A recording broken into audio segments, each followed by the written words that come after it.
আবারও মানবিক মুখ দেখল ক্যানিং শহরের মানুষজন। বুধবার সকাল 11টায় দক্ষিণ 24 পরগনার ক্যানিং থানার সেচ দপ্তরের কাছে একটি স্কুল গাড়ির সঙ্গে একটি টাটা সুমোর মুখোমুখি সংঘর্ষে হয় দেবাংশু সর্দার নামে একটি সপ্তম শ্রেণীর ছাত্র। ক্যানিং ডেভিড সেসন হাই স্কুলের এই ছাত্রটি আজ অর্থাৎ বুধবার তার পরীক্ষা ছিল। এরপর খবর পেয়ে ক্যানিং থানার পুলিশ তাকে উদ্ধার করে ক্যানিং মহকুমা হাসপাতালে চিকিৎসার জন্য নিয়ে আসে। তারপরে তাকে স্কুলে নিয়ে গিয়ে তার পরীক্ষার ব্যবস্থা করে দেয়।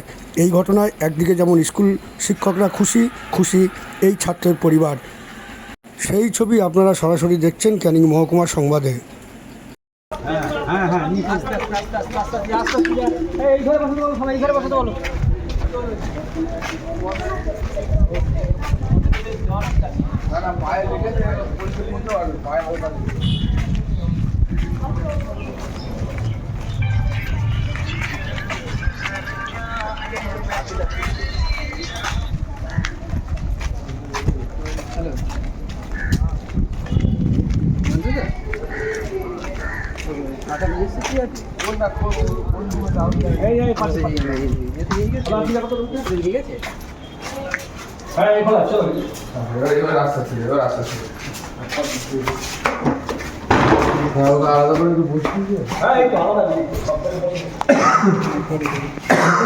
তারাগুলো করা দরকার আজকে 500 টাকা বেশি দেবো আসলে, ঠিক আছে?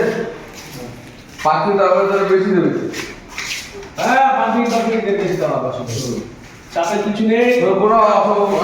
এই খাতা আমি দিয়ে দিচ্ছি, ঠিক আছে? খাতা কোশ্চেন দিয়ে দিচ্ছি। আর কি আছে?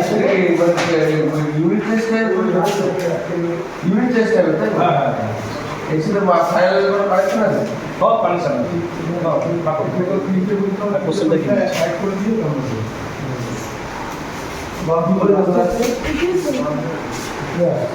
কত আমার 50